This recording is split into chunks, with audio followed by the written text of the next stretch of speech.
Saat melintas di wilayah Kursk, salah satu kendaraan tentara Ukraina langsung kena tabrak drone peledak Rusia. Kendaraan tersebut adalah pengangkut personel lapis baja Ukraina.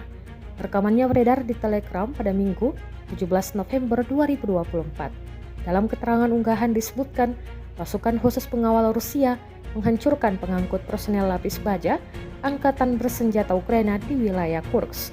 Dengan menggunakan sarana kontrol objektif, tentara pasukan khusus menemukan pengangkut personel lapis baja beroda Rosal, Senator buatan Kanada dari Angkatan Bersenjata Ukraina yang sedang mengangkut infanteri Ukraina di garis kontak tempur. Serangan itu dilakukan oleh drone peledak dan akurat mengenai sasaran.